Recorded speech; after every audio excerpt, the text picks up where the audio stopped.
촌년이 여기가 어디라고?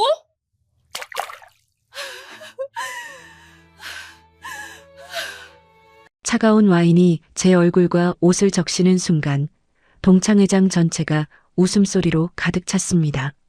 28살 회계사 박지은, 오랜만에 참석한 대학 동창회에서 저는 모두의 조롱거리가 되어버렸죠. 하지만 그때는 몰랐습니다. 제 뒤로 누군가 조용히 문을 열고 들어오고 있다는 것을요. 그리고 그 사람이 제 인생을 완전히 바꿔놓을 거라는 사실도요. 지금부터 이 사연 시작합니다. 사연 시작 전에 구독 버튼을 눌러주시고 어디서 듣고 계신지 댓글에 남겨주시면 행운 가득한 기운을 전달해 드립니다. 강남의 한 고급 호텔 레스토랑, 오랜만에 열린 대학 동창회였어요. 화려한 샹들리에 아래로 28명의 동창들이 모여 있었죠. 저 박지은은 구석자리에 조용히 앉아 있었습니다. 주변 사람들은 명품 가방과 화려한 액세서리로 치장하고 있었지만 저는 평범한 베이지색 블라우스에 검은색 슬랙스 차림이었어요. 한수진이 제 앞으로 다가왔습니다. 대학 시절부터 저를 무시하던 그녀는 여전히 도도한 표정이었죠. 어머, 지은아. 오랜만이네. 근데 옷은 여전히 그렇게 입고 다니니? 저는 어색하게 웃으며 고개를 숙였어요. 수진의 옆에 서 있던 다른 동창들도 킥킥거리기 시작했습니다.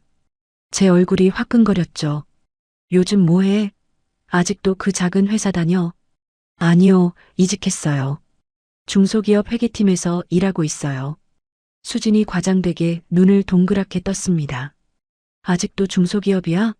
나는 외국계 다니는데. 연봉이 얼마나 되는데 아직도 그런 데 있어? 주변 동창들의 시선이 따가웠어요.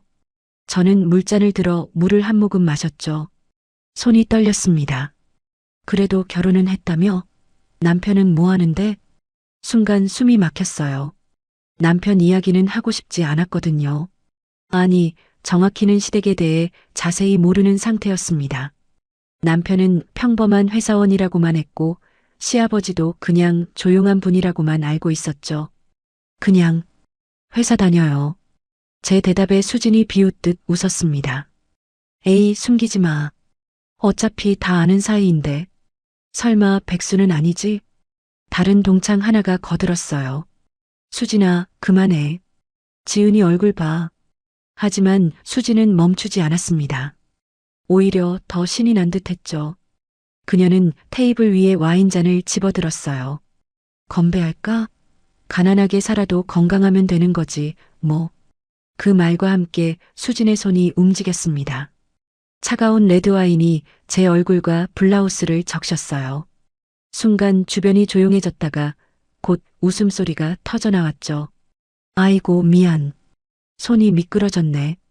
수진의 목소리에는 미안함이라곤 전혀 없었습니다. 저는 떨리는 손으로 냅킨을 집어들었어요.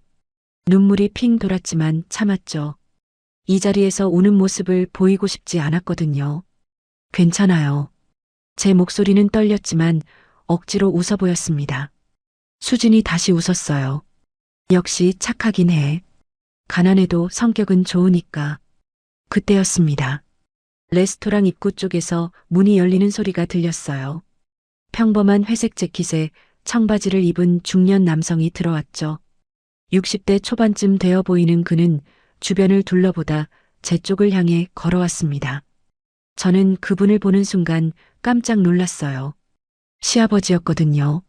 하지만 왜 여기 계신 건지 이해할 수가 없었죠. 지은아.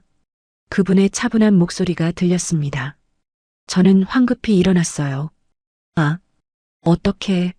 수진이 그분을 위아래로 훑어보며 비웃었습니다.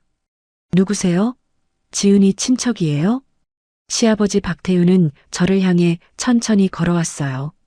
그분의 얼굴에는 아무런 감정도 드러나지 않았죠. 평소처럼 차분하고 조용한 표정이었습니다.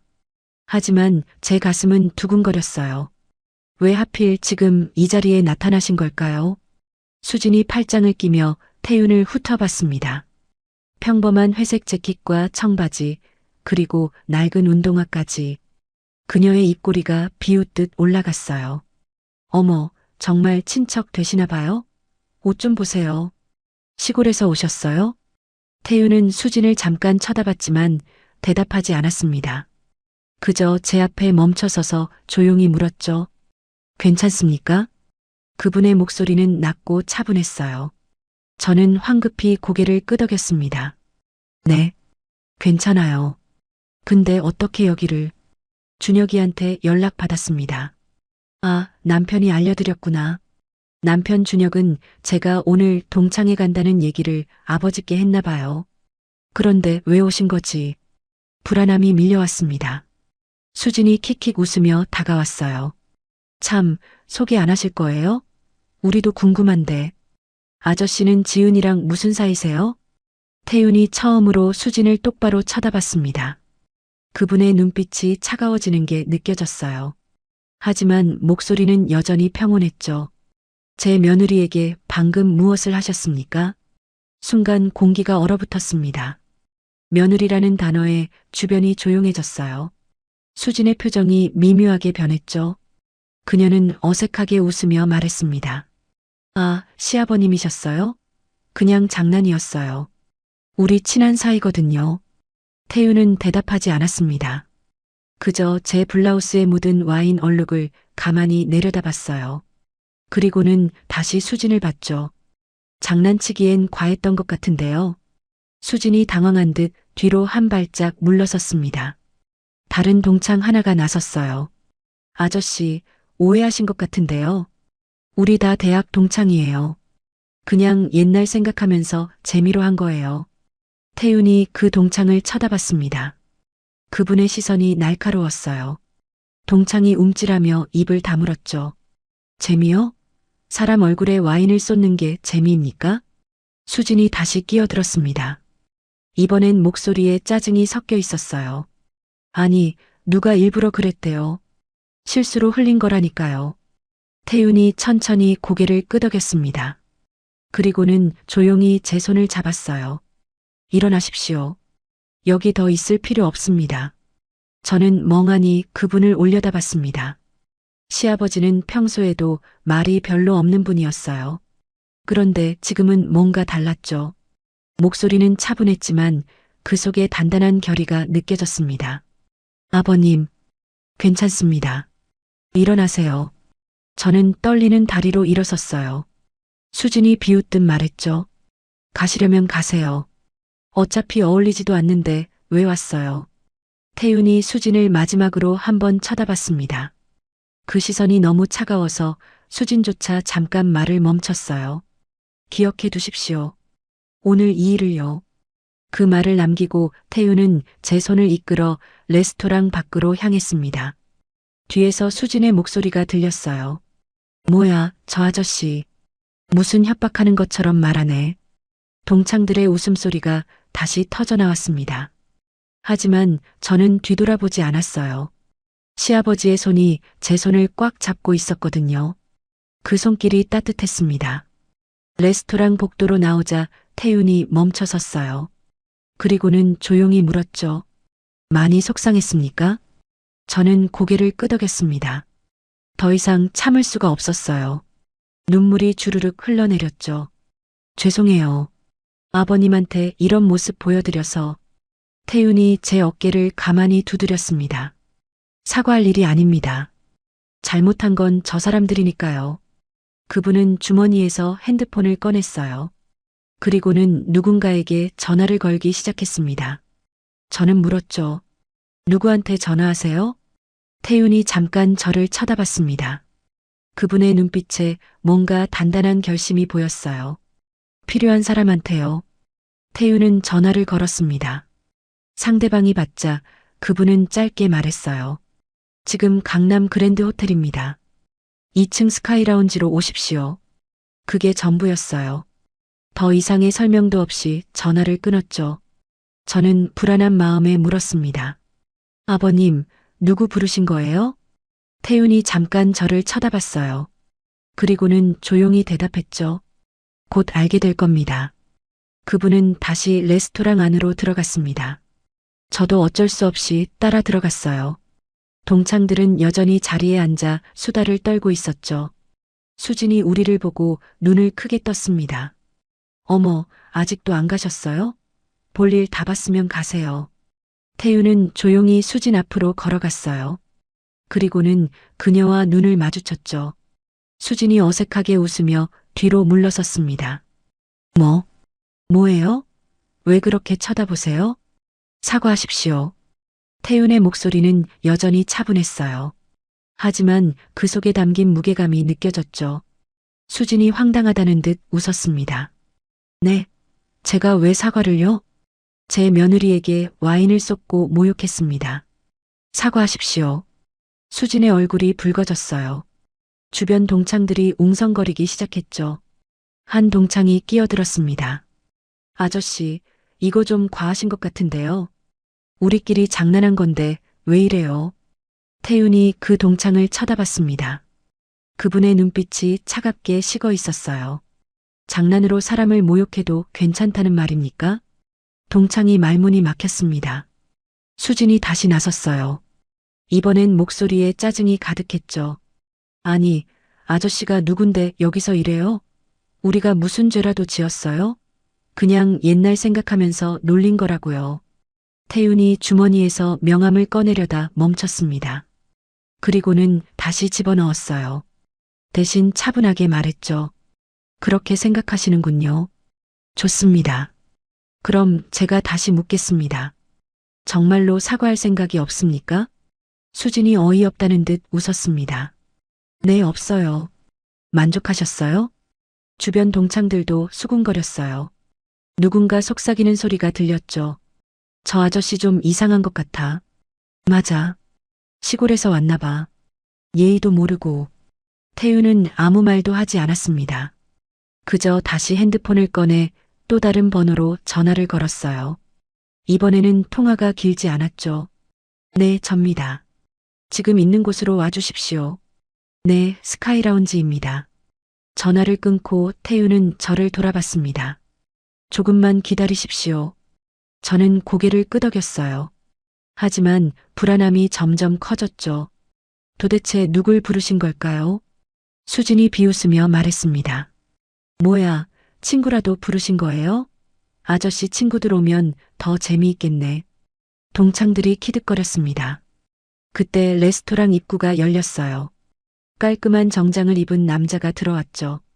30대 후반쯤 되어 보이는 그 남자는 주변을 둘러보더니 곧장 태윤에게 다가왔습니다. 실례합니다. 혹시 박태윤 님이십니까? 태윤이 고개를 끄덕였어요. 남자가 공손하게 허리를 숙였죠. 안녕하십니까? 저는 이 호텔의 총지배인 김민석입니다. 무슨 일로 부르셨습니까? 수진이 눈을 깜빡였습니다.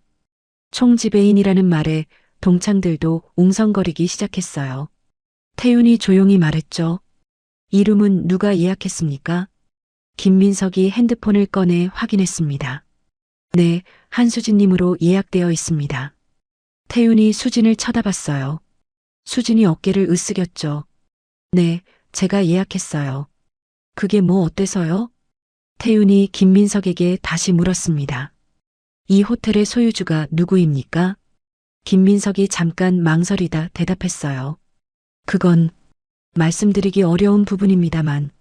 태윤이 손을 들어 말을 멈췄습니다. 괜찮습니다. 오늘 이 룸에서 일어난 일을 기록해 두십시오. CCTV 영상도 보관하고요. 김민석이 고개를 숙였죠. 알겠습니다. 그렇게 하겠습니다. 수진의 얼굴이 굳어졌습니다. 다른 동창들도 불안한 표정을 지었어요.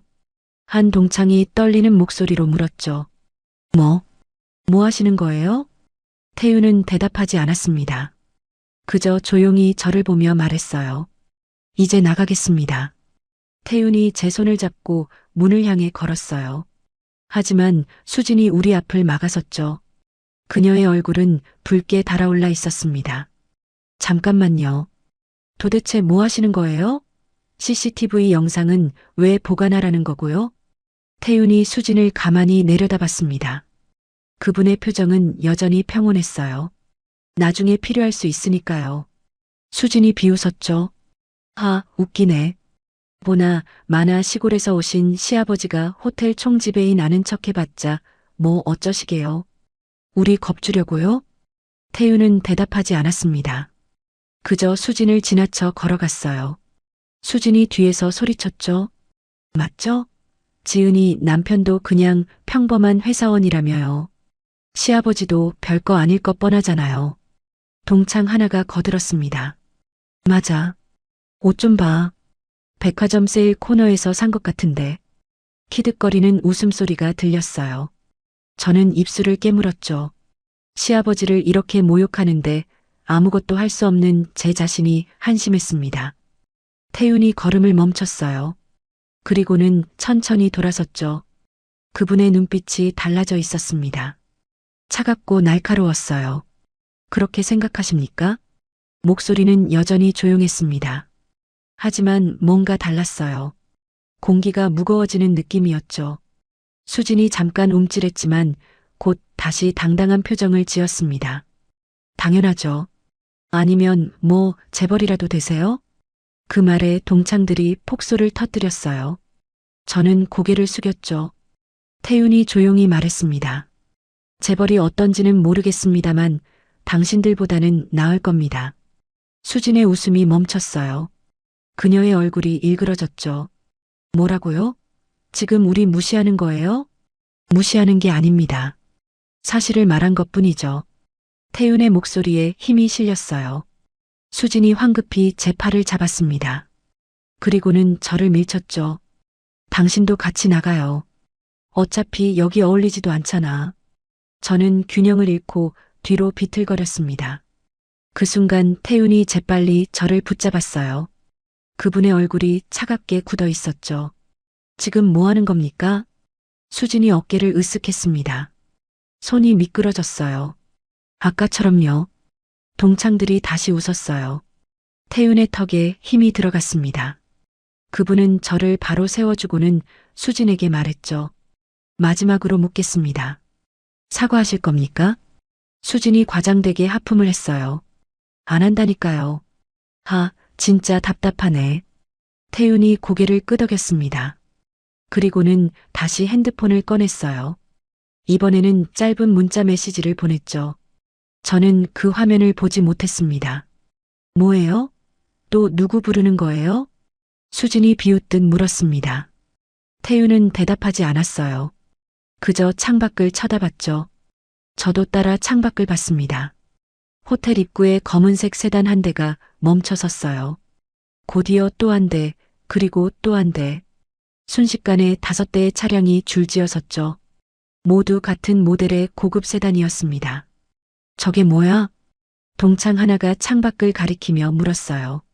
수진도 창가로 다가갔죠. 차 문이 열리고 검은 정장을 입은 사람들이 내렸습니다. 그들은 일사불란하게 호텔 안으로 들어왔어요. 결혼식이라도 있나? 저게 다 뭐야? 동창들이 웅성거렸습니다. 수진이 어색하게 웃으며 말했죠. 그러게요. 오늘 호텔에 무슨 행사 있나 봐요. 태윤이 창밖에서 시선을 거두고 저를 봤습니다. 이제 가겠습니다. 저는 고개를 끄덕였어요. 하지만 마음 한구석이 이상했죠. 시아버지의 표정이 너무 차분했거든요. 마치 무언가를 확신하는 사람처럼요. 우리가 문을 나서려는 순간 수진이 마지막으로 소리쳤습니다. 다음엔 오지 마요. 당신 같은 사람 보기 싫으니까. 태윤이 멈춰 섰어요. 그리고는 천천히 돌아서서 수진을 똑바로 쳐다봤죠. 곧 후회하실 겁니다. 그 말을 남기고 우리는 레스토랑을 나왔습니다. 복도를 걷는 동안 저는 계속 뒤를 돌아봤어요. 수진과 동창들의 웃음소리가 들렸죠. 하지만 태윤은 전혀 신경 쓰지 않는 것처럼 보였습니다. 아버님, 괜찮으세요? 제가 조심스럽게 물었어요. 태윤이 잠깐 저를 쳐다봤죠. 괜찮습니다. 걱정하지 마십시오. 그분의 목소리는 차분했습니다. 하지만 제 가슴은 계속 두근거렸어요. 뭔가 큰일이 벌어질 것 같은 불길한 예감이 들었거든요.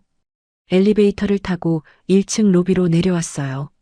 로비는 평소보다 붐볐습니다. 검은 정장을 입은 사람들이 여기저기 서 있었죠. 그들은 모두 같은 방향을 바라보고 있었어요. 바로 우리 쪽이었습니다. 태윤이 걸음을 멈추지 않았어요. 그분은 그들 사이를 지나 로비 중앙으로 걸어갔죠.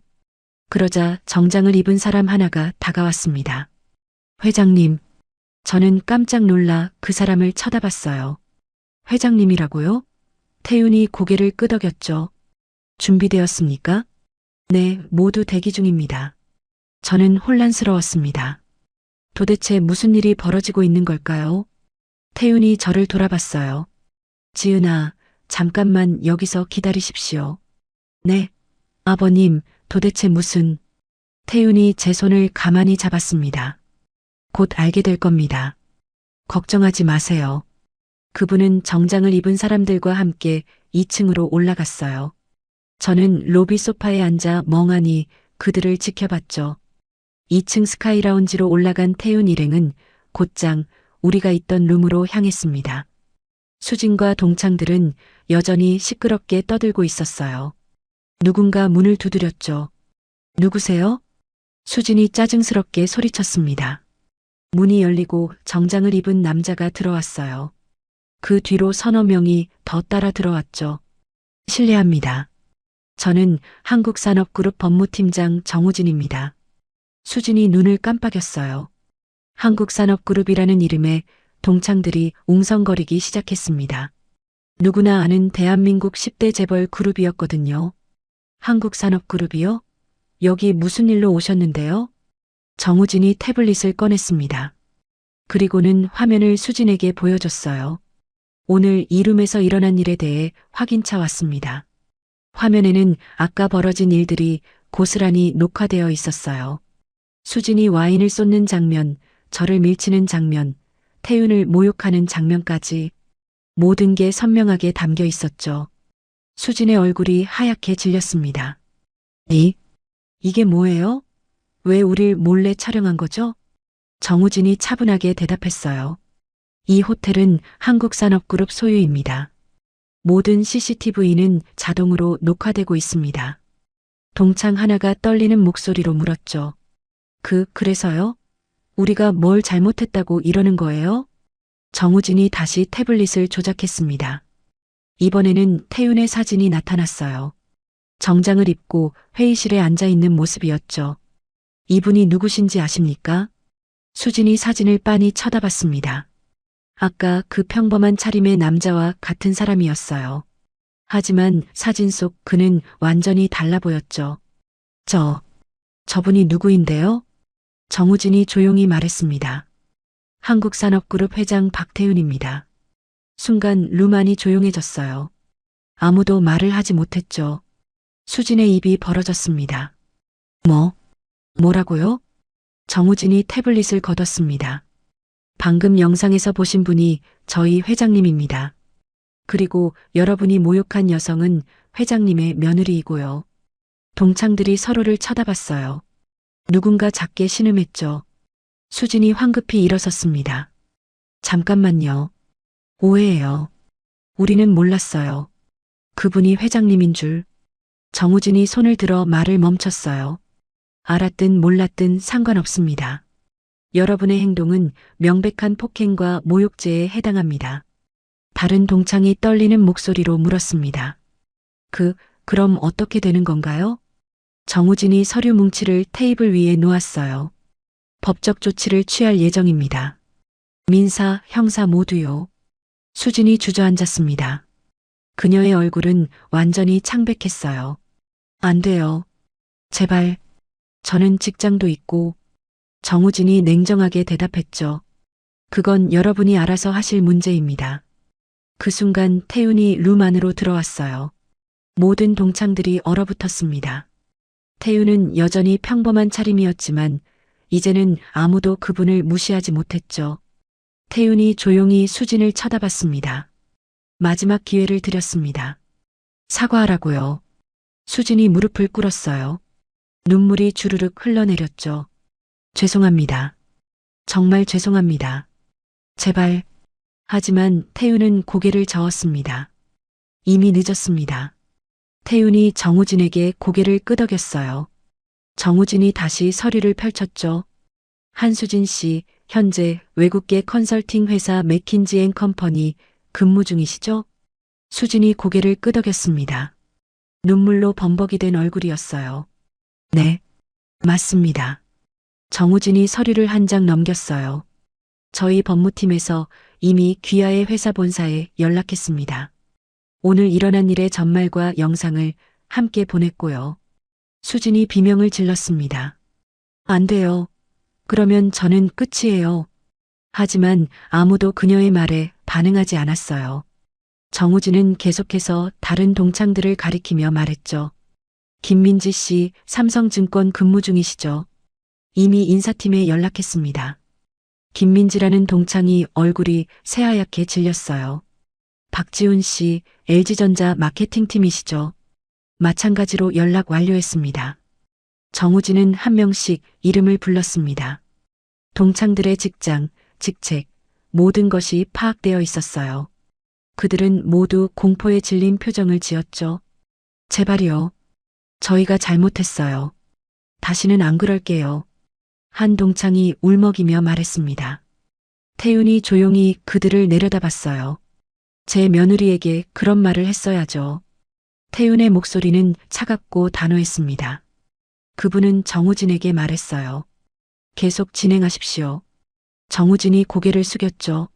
알겠습니다, 회장님. 그 순간 수진이 태윤에게 기어왔습니다. 그녀는 태윤의 바지를 붙잡으며 애원했어요. 회장님, 제발 용서해 주세요. 정말 죄송합니다. 제가 미쳤었어요. 태윤이 그녀를 내려다봤습니다. 하지만 그분의 표정에는 아무런 동정심도 없었어요. 지금 사과하는 게 아니라 제 며느리한테 사과했어야 합니다. 그럴게요. 지금 당장 사과할게요. 수진이 비명처럼 소리쳤습니다. 태윤이 고개를 저었어요. 필요 없습니다. 이미 기회는 주었으니까요. 태윤은 수진을 뿌리치고 문을 향해 걸었습니다. 수진이 바닥에 주저앉아 울기 시작했어요. 다른 동창들도 하나둘씩 울음을 터뜨렸죠. 태윤이 문을 열고 나가려는 순간 정우진이 마지막으로 말했습니다. 참고로 말씀드리면 오늘 영상은 이미 법원에 증거로 제출되었습니다. 그리고 정우진이 잠시 멈췄다가 계속했어요. 회장님 지시로 각 회사 인사팀뿐만 아니라 SNS를 통해서도 공개될 예정입니다. 동창들이 일제히 고개를 들었어요.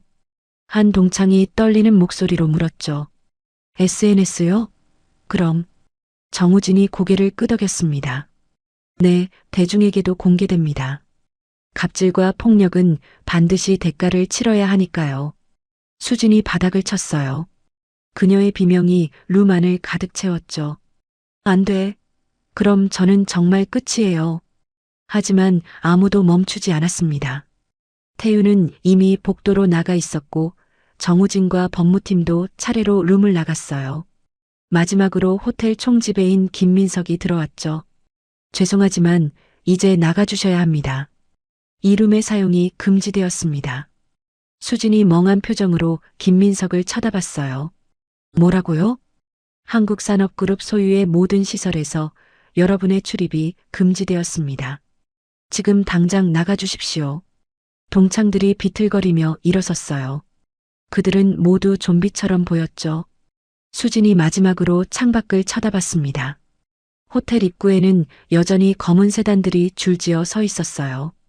이게 꿈이었으면 수진이 중얼거렸습니다. 하지만 이건 꿈이 아니었어요. 냉혹한 현실이었죠. 태윤은 1층 로비로 내려왔습니다. 저는 소파에서 일어나 그분을 맞이했어요. 아버님. 태윤이 제 어깨를 가볍게 두드렸어요. 이제 집으로 가겠습니다. 저는 고개를 끄덕였습니다. 하지만 여전히 혼란스러웠어요. 시아버지가 재벌 회장이었다니. 남편 준혁은 왜 한 번도 말하지 않았을까요? 아버님, 저는 몰랐어요. 아버님이. 태윤이 빙긋 웃었어요. 처음으로 보는 그분의 미소였죠. 알 필요 없었으니까요. 중요한 건 당신이 제 며느리라는 것뿐입니다. 그 말이 가슴을 따뜻하게 했어요. 저는 눈물이 날 것 같았죠. 우리는 호텔을 나왔습니다. 밖에는 검은 벤츠 한 대가 기다리고 있었어요. 운전기사가 문을 열어줬죠. 태윤이 먼저 타고 저도 따라 탔습니다. 차가 출발하는 순간 저는 뒤를 돌아봤어요. 호텔 입구에서 수진과 동창들이 비틀거리며 나오는 모습이 보였죠. 그들의 인생은 이제 완전히 바뀔 거예요. 이틀이 지났습니다. 그 이틀 동안 많은 일이 벌어졌어요. 수진의 핸드폰에는 회사에서 긴급 연락이 왔죠. 그녀는 즉시 출근하라는 지시를 받았습니다. 수진은 떨리는 손으로 회사 문을 열었어요. 인사팀장이 차갑게 그녀를 맞이했죠. 한수진 씨, 이리 앉으십시오. 수진이 의자에 앉았습니다. 인사팀장이 태블릿을 그녀 앞에 놓았어요. 화면에는 호텔에서 벌어진 일이 재생되고 있었죠. 이게 뭔지 아십니까? 수진이 고개를 숙였어요. 대답할 수가 없었습니다. 우리 회사는 윤리 경영을 최우선으로 합니다. 이런 행동은 절대 용납할 수 없습니다. 인사팀장이 서류 한 장을 내밀었어요. 즉시 해고 처리됩니다. 퇴직금도 없습니다. 수진의 얼굴이 창백해졌죠. 그녀는 무너지듯 의자에서 미끄러져 내렸어요. 제발 한 번만 봐주세요. 하지만 인사팀장은 고개를 저었습니다. 이미 결정된 사항입니다. 나가주십시오. 같은 시각 다른 동창들도 각자의 회사에서 같은 통보를 받았어요. 삼성증권에 다니던 김민지도 해고되었죠. LG전자의 박지훈도 마찬가지였습니다. 그리고 그날 저녁 SNS에 영상이 올라왔어요. 조회수는 순식간에 100만을 넘었죠. 댓글창은 분노로 가득했습니다. 저런 인간들이 대기업 다녔다고요? 갑질하는 거 보세요. 역겹네요. 재벌 회장님한테 저러다가 인생 망한 거 자업자득이죠. 수진의 핸드폰에는 지인들의 연락이 빗발쳤어요. 대부분 비난과 조롱이었죠. 그녀는 더 이상 핸드폰을 볼 수 없었습니다. 사흘째 되는 날 수진은 다시 그랜드 호텔을 찾았어요. 그녀는 로비에서 태윤을 기다렸죠. 몇 시간을 기다린 끝에 태윤이 나타났습니다. 회장님, 수진이 달려가 태윤 앞에 무릎을 꿇었어요. 지나가던 사람들이 그녀를 쳐다봤죠. 제발 용서해 주세요. 저 정말 잘못했어요. 태윤이 그녀를 내려다봤습니다. 그분의 표정은 여전히 차가웠어요. 이미 늦었다고 했습니다. 제발요. 저는 이제 아무것도 없어요. 직장도 잃었고 친구들도 모두 떠났어요. 태윤이 조용히 말했죠. 그건 당신이 선택한 길입니다. 수진이 바닥을 치며 울었어요. 하지만 태윤은 그녀를 지나쳐 걸어갔습니다. 뒤에서 수진의 울음소리가 들렸지만 태윤은 멈추지 않았어요. 저는 집에서 모든 소식을 들었습니다. 남편 준혁이 제 곁에 앉아 손을 잡아줬어요. 미안해. 아버지 일을 말하지 않아서. 저는 고개를 저었습니다. 아니야. 이해해. 그보다 저는 말을 멈췄어요. 수진이 불쌍하다는 생각도 들었거든요. 하지만 동시에 그녀가 저에게 했던 일들이 떠올랐죠. 그래도 너무 심한 거 아닐까? 준혁이 진지한 표정을 지었어요. 아니야. 아버지는 항상 공정하신 분이야. 기회를 주셨는데 수진이 거절한 거지. 그 말이 맞았습니다. 시아버지는 3번이나 사과할 기회를 주셨어요. 하지만 수진은 계속 거부했죠. 닷새째 되는 날 법원에서 판결이 났습니다. 수진과 주동자 동창 셋은 폭행과 모욕죄로 벌금형을 받았어요. 그리고 민사소송에서도 패소해 거액의 배상금을 물게 되었죠. 수진은 SNS 계정을 모두 삭제했습니다. 하지만 이미 늦었어요. 그녀의 얼굴과 이름은 인터넷 곳곳에 퍼져 있었죠. 새로운 직장을 구하는 것도 불가능했습니다. 일주일이 지난 어느 날 저는 시아버지를 찾아뵈었어요. 태윤은 서재에서 책을 읽고 계셨죠. 아버님, 들어가도 될까요? 태윤이 고개를 들어 저를 봤습니다. 그리고는 빙긋 웃으셨어요. 물론입니다. 앉으십시오. 저는 조심스럽게 앉았습니다. 태윤이 책을 덮으시며 물으셨어요. 무슨 일입니까? 아버님, 수진에 대해서요. 태윤의 표정이 굳어졌습니다. 그 사람이 당신한테 뭐라고 했습니까? 아니에요. 그냥 너무 혹독한 처벌이 아니었나 싶어서요. 태윤이 잠시 생각하시더니 말씀하셨어요. 지은아, 세상에는 두 가지 사람이 있습니다. 실수를 인정하고 바로잡는 사람, 그리고 끝까지 오만한 사람이죠. 저는 고개를 끄덕였어요. 그 사람은 3번의 기회를 거절했습니다. 그건 선택이에요. 그리고 선택에는 책임이 따르는 법이죠. 태윤의 말씀이 옳았습니다. 저는 더 이상 죄책감을 느낄 필요가 없었어요. 이제 당당하게 사십시오. 누구에게도 주눅 들지 말고요. 저는 고개를 숙여 인사했습니다. 감사합니다, 아버님. 한 달이 흘렀습니다. 수진의 삶은 완전히 무너져 있었어요. 그녀는 원룸으로 이사했고 아르바이트로 겨우 생활비를 벌고 있었죠. SNS에 올렸던 화려한 삶은 모두 사라졌습니다. 어느 날 저녁 수진은 편의점에서 아르바이트를 하고 있었어요. 손님이 들어왔죠. 수진이 고개를 들었는데 눈앞에 낯익은 얼굴이 있었습니다. 저였어요. 수진의 얼굴이 창백해졌습니다. 저는 평범한 차림이었지만 예전보다 훨씬 당당해 보였어요. 수진이 떨리는 목소리로 말했죠. 지은아. 저는 조용히 그녀를 쳐다봤습니다. 수진의 눈에 눈물이 맺혔어요. 미안해. 정말 미안해. 저는 물건을 계산대에 올렸습니다. 수진이 떨리는 손으로 계산을 했어요. 1,200원입니다. 저는 돈을 건네며 말했습니다. 수진아, 나도 너를 용서할 수 있을 거야. 언젠가는. 수진이 고개를 들었어요. 그녀의 눈에서 눈물이 흘러내렸죠. 정말? 저는 고개를 끄덕였습니다. 하지만 지금은 아니야. 넌 내가 한 일의 무게를 느껴야 해. 그 말을 남기고 저는 편의점을 나왔어요. 뒤에서 수진이 작게 흐느끼는 소리가 들렸지만 저는 뒤돌아보지 않았습니다. 다른 동창들도 각자의 대가를 치르고 있었어요. 김민지는 지방으로 내려가 작은 회사에 취직했죠. 박지우는 가족의 도움으로 작은 가게를 열었습니다. 하지만 그들 모두 SNS에 퍼진 영상 때문에 평생 그 오명을 안고 살아야 했어요. 저는 회사에서 승진했습니다. 실력을 인정받았거든요.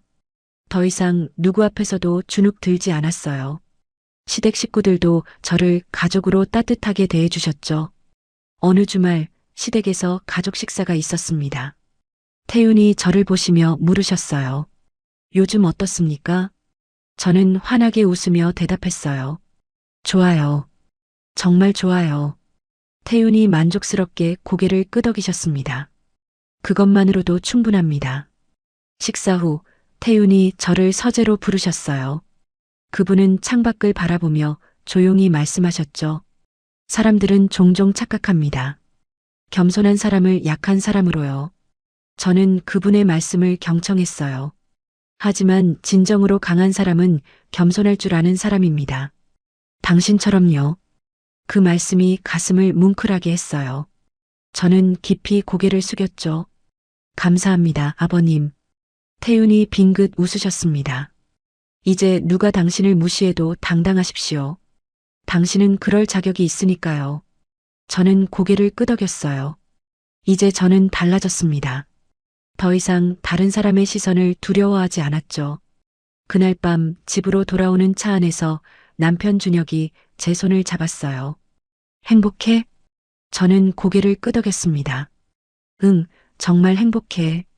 차창 밖으로 도시의 불빛이 반짝였어요.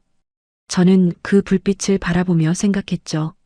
수진과 동창들이 저에게 가르쳐 준 것이 있었습니다. 사람을 함부로 대하면 안 된다는 것. 겸손함은 약함이 아니라는 것. 그리고 진정한 힘은 다른 사람을 짓밟는 데서 나오는 게 아니라 스스로를 지키는 데서 나온다는 것을요. 며칠 후 저는 우연히 뉴스를 봤어요. 한국산업그룹이 새로운 사회공헌 프로그램을 시작한다는 내용이었죠. 바로 직장 내 갑질 예방 캠페인이었습니다. 태윤 회장의 인터뷰가 나왔어요. 갑질은 약자를 향한 폭력입니다. 우리는 이를 근절하기 위해 최선을 다할 것입니다. 저는 텔레비전을 보며 미소를 지었어요. 시아버지는 단순히 복수를 한 게 아니었습니다. 더 나은 세상을 만들기 위해 움직이신 거였죠.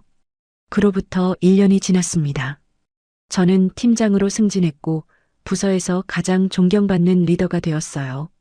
후배들이 힘들어할 때마다 저는 그들을 격려했죠. 힘들지? 하지만 견디면 반드시 좋은 날이 올 거야.